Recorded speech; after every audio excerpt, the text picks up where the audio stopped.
Article 356 ਦਾ ਇਸਤੇਮਾਲ ਕਰਕੇ ਉਹ ਕਹੇ ਕਿ ਜੀ ਮੈਂ ਸਰਕਾਰ ਨੂੰ ਡਿਸਮਿਸ, ਮੋਦੀ ਜੋ ਉਹਨਾਂ ਦੀ ਸਰਕਾਰ ਚਾਹੁੰਦੀ ਜੀ। ਕਿ Punjab governor Banwari Lal Purohit warns CM Bhagwant Mann, asks him to respond to his letters, seek action taken on drugs, hits out at CM for breaking down of law and order situation in Punjab। ਸਿੱਖਾਂ ਨੂੰ ਬੜਾ ਇਹ ਦੇ ਦਿੱਤਾ ਉਹਨੇ, ਬਣ ਗਿਆ ਸੂਬਾ ਜਿਹਦੇ 'ਚ ਇਹਨਾਂ ਦੀ 60% ਆਬਾਦੀ ਹੈ, ਉਹਨੂੰ ਹੀ ਕਹਿੰਦੇ ਤੋੜ ਦਿਓ, ਸੂਬੇ ਦੀ ਹੋਣ ਦੇ ਯੂਨੀਅਨ ਟੈਰੀਟਰੀ ਬਣਾ ਦਿਓ ਔਰ ਇਹਨਾਂ ਦਾ ਕੰਮ ਹੀ ਖਤਮ ਕਰੋ ਜਿਵੇਂ ਜੰਮੂ ਕਸ਼ਮੀਰ ਦਾ ਕੀਤਾ। ਉਹ ਚੰਡੀਗੜ੍ਹ ਨੂੰ ਵੀ ਇੱਕ ਸਟੇਟ ਬਣਾਉਣ ਜਾ ਰਹੇ ਨੇ, ਯੂਨੀਅਨ ਟੈਰੀਟਰੀ ਤਾਂ ਹੁਣ ਤੱਕ ਬਣਾਈ ਹੈ, ਉਹਦੇ ਨਾਲ ਉਹ ਮੋਹਾਲੀ ਔਰ 2-3 ਜ਼ਿਲ੍ਹੇ ਲਾ ਦੇਣਗੇ। ਕਸ਼ਮੀਰ ਦਾ ਆਰਟੀਕਲ 370 ਖਤਮ ਕਰਕੇ ਜੰਮੂ ਕਸ਼ਮੀਰ ਦੀ ਸਟੇਟ ਨੂੰ ਯੂਨੀਅਨ ਟੈਰੀਟਰੀ ਬਣਾਇਆ ਜਾ ਰਿਹਾ ਸੀ, ਉਦੋਂ ਕੇਜਰੀਵਾਲ ਸਰਕਾਰ ਦੇ ਹੱਕ 'ਚ ਭੁਗਤ ਰਿਹਾ ਸੀ।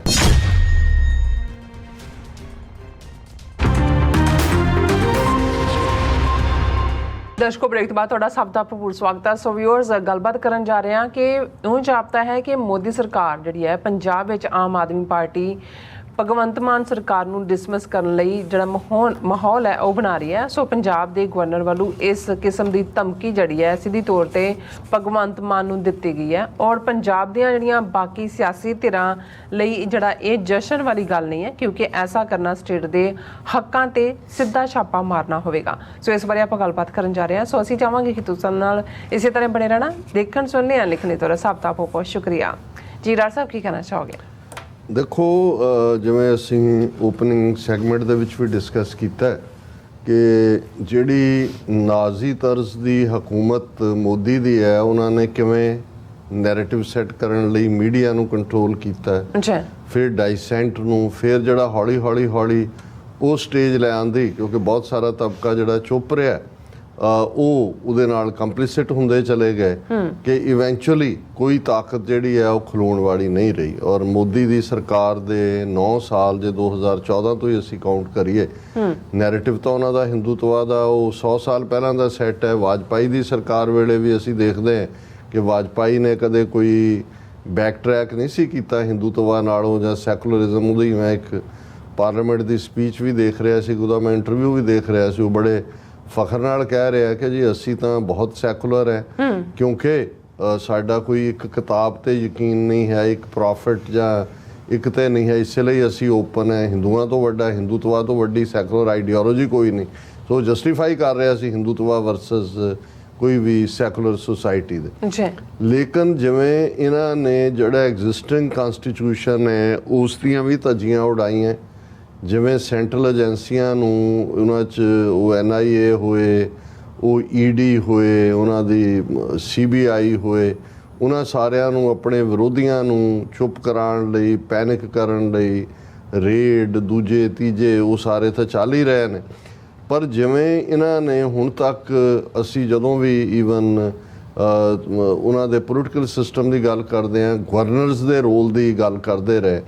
ਤੇ ਗਵਰਨਰ ਦਾ ਰੋਲ ਇਹੀ ਮੰਨਿਆ ਜਾਂਦਾ ਸੀ ਕਿ ਬਈ ਉਹ ਪ੍ਰੈਜ਼ੀਡੈਂਟ ਦਾ ਨੁਮਾਇੰਦਾ ਕਿਸੇ ਸਟੇਟ ਦੇ ਵਿੱਚ,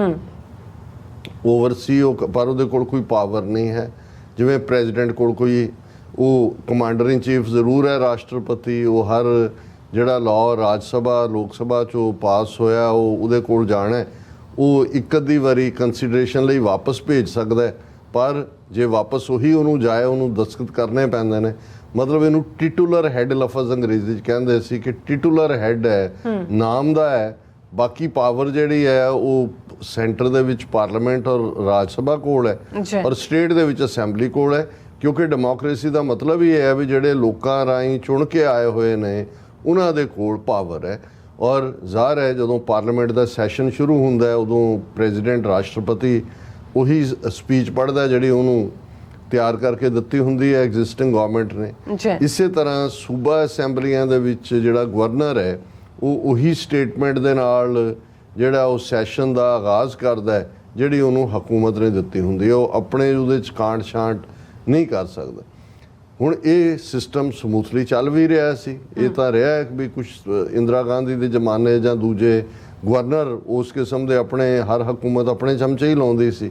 ਕਿ ਵੀ ਉਹ ਐਟਲੀਸਟ ਗਵਰਨਰ ਅੱਖ ਜ਼ਰੂਰ ਰੱਖਦਾ ਸੀ ਕਿ ਵੀ ਕੀ ਚੱਲ ਰਿਹਾ ਉਹਦੀ ਉਹ ਰਿਪੋਰਟਿੰਗ ਕਰ ਦਿੰਦਾ ਸੀ, ਪਰ ਉਹਦੇ ਕੋਲ ਕਨਸਟੀਟਿਊਸ਼ਨਲ ਪਾਵਰ ਨਹੀਂ ਸੀ ਕਿ ਉਹ ਇੰਟਰਫੀਅਰ ਕਰੇ ਸਟੇਟ ਦੇ ਵਿੱਚ।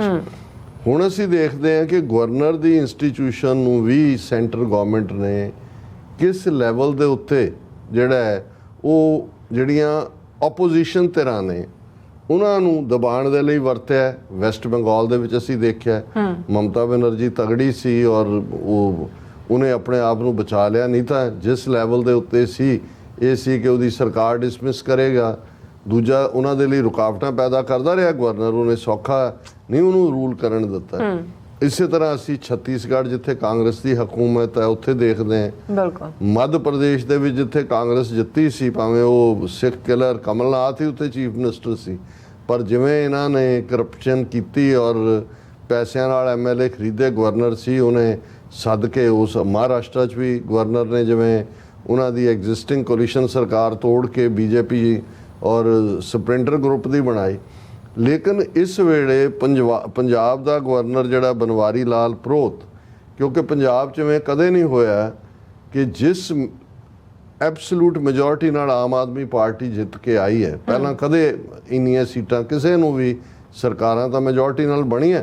2/3 ਮੈਜੋਰਿਟੀ ਵੀ ਮਿਲਦੀ ਰਹੀ, 75 ਸੀਟਾਂ 76 80 ਉਹ ਜੂਨ 84 ਦੇ ਹਮਲੇ ਤੋਂ ਬਾਅਦ ਬਰਨਾਲੇ ਵੇਲੇ ਵੀ ਮਿਲੀਆਂ ਸੀ ਜੀ।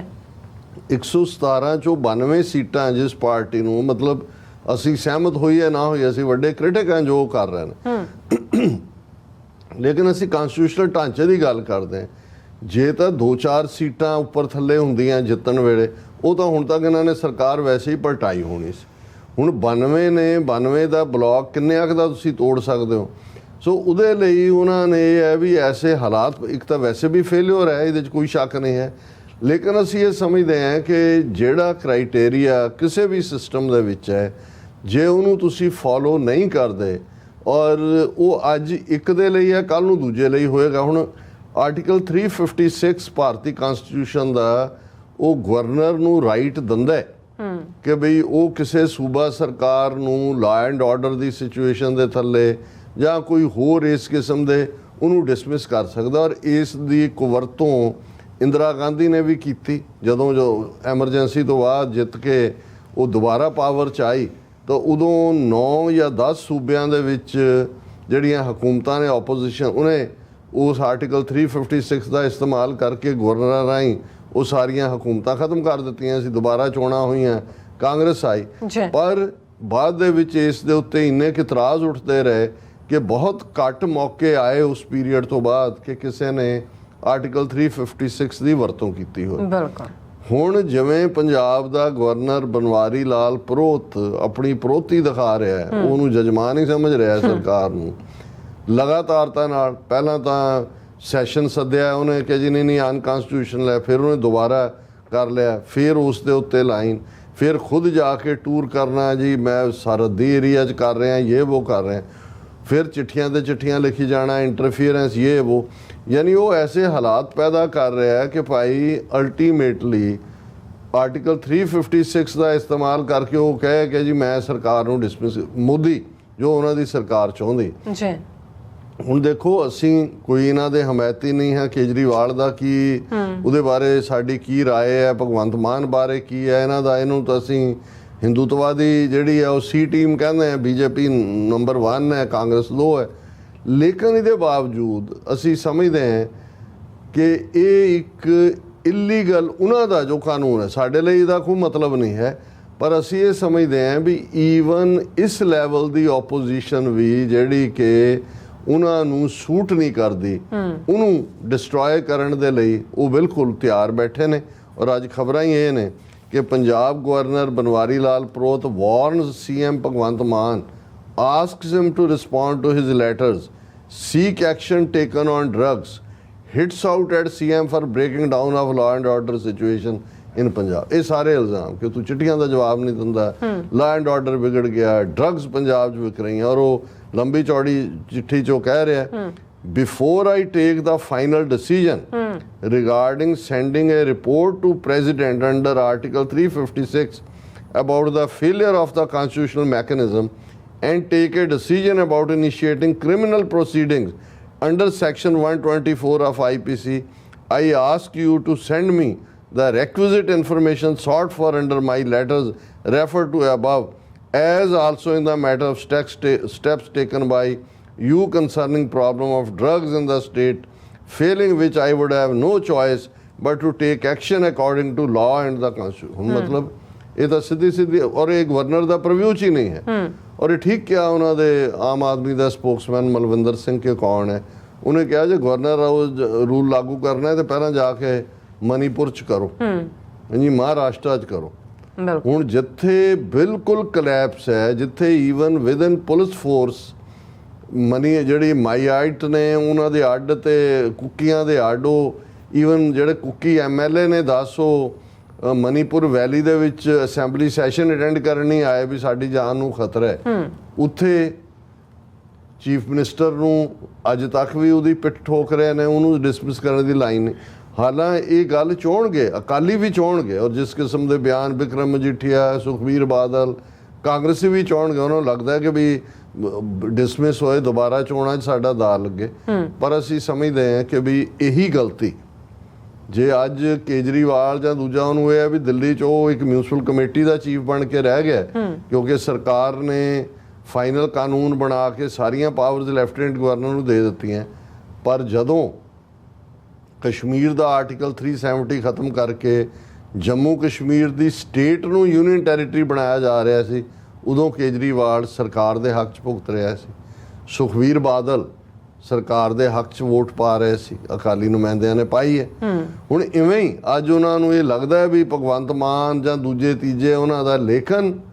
ਜਿਹੜਾ ਫਿਰ ਤੁਸੀਂ ਹਥਿਆਰ ਦੂਸਰੇ ਲਈ ਇਸਤੇਮਾਲ ਕਰਦੇ ਹੋ, ਤੁਸੀਂ ਆਪ ਫਿਰ ਕਿਹਦੀ ਪਨਾਹ ਮੰਗੋਗੇ। ਸੋ ਅਸੀਂ ਸਮਝਦੇ ਹਾਂ ਕਿ ਭਾਵੇਂ ਜੋ ਵੀ ਹੈ ਉਹਨਾਂ ਦਾ, ਜੋ ਕਨਸਟੀਟਿਊਸ਼ਨਲੀ ਸਾਡਾ, ਉਹਨਾਂ ਦੇ ਕਨਸਟੀਟਿਊਸ਼ਨ ਦੇ ਕੋਈ ਸਾਡੇ ਪਾਣੀ ਢੱਠੇ ਖੂਜ ਪੈਣ, ਲੇਕਿਨ ਜੇ ਇਸ ਹੱਦ ਤੱਕ ਗੱਲ ਜਾਂਦੀ ਹੈ ਕਿ ਇੱਕ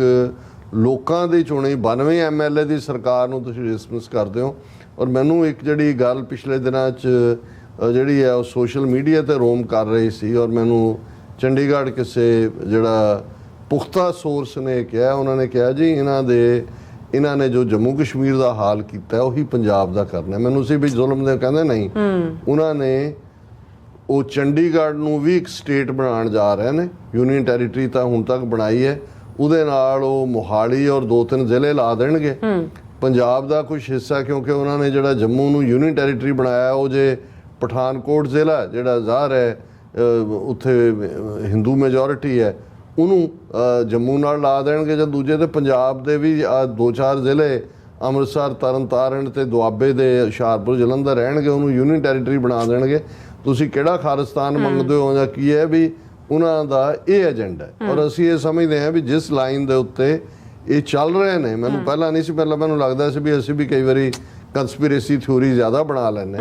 ਪਰ ਜਦੋਂ ਇੱਕ ਇਨਸਾਈਡ ਸੋਰਸ ਨੇ ਕਿਹਾ, ਉਹਨਾਂ ਨੇ ਕਿਹਾ ਜੀ ਦਿਸ ਇਜ਼ ਬੀਇੰਗ ਡਿਸਕਸਡ ਕਿ ਸਿੱਖਾਂ ਨੂੰ ਬੜਾ ਇਹ ਦੇ ਦਿੱਤਾ, ਉਹਨੇ ਬਣ ਗਿਆ ਸੂਬਾ ਜਿਹਦੇ 'ਚ ਇਹਨਾਂ ਦੀ 60% ਆਬਾਦੀ ਹੈ, ਉਹਨੂੰ ਹੀ ਕਹਿੰਦੇ ਤੋੜ ਦਿਓ, ਸੂਬੇ ਦੀ ਹੋਂਦ ਦੀ ਯੂਨੀਅਨ ਟੈਰੀਟਰੀ ਬਣਾ ਦਿਓ ਔਰ ਇਹਨਾਂ ਦਾ ਕੰਮ ਹੀ ਖਤਮ ਕਰੋ ਜਿਵੇਂ ਜੰਮੂ ਕਸ਼ਮੀਰ ਦਾ ਕੀਤਾ। ਸੋ ਅਸੀਂ ਸਮਝਦੇ ਹਾਂ ਵੀ ਇਹ ਰੀਜੋਇਸਿੰਗ ਨਹੀਂ ਹੈ ਕਿ ਜੀ ਉਹ ਇਵੇਂ ਕਰ ਰਿਹਾ ਔਰ ਇਹ ਵੀ ਕਹਿਣਾ ਹਾਂ ਕਰ ਦਿਓ, ਨਹੀਂ, ਇਹ ਤੁਹਾਡੀ ਬਿਲਕੁਲ ਹੋਂਦ ਨੂੰ ਖਤਮ ਕਰਨ ਦੇ ਉੱਤੇ ਏਜੰਡੇ ਤੇ ਕੰਮ ਕਰ ਰਿਹਾ। ਜੀ ਡਾਕਟਰ ਸਾਹਿਬ, ਤੁਹਾਡਾ ਬਹੁਤ ਬਹੁਤ ਸ਼ੁਕਰੀਆ। ਸੋ ਬ੍ਰੇਕ ਵਿਊਅਰਸ, ਤੁਸੀਂ ਕਿਤੇ ਨਹੀਂ ਜਾਣਾ, ਮਿਲਦੇ ਆ ਆਫਟਰ ਦਿਸ ਸ਼ਾਰਟ ਬ੍ਰੇਕ।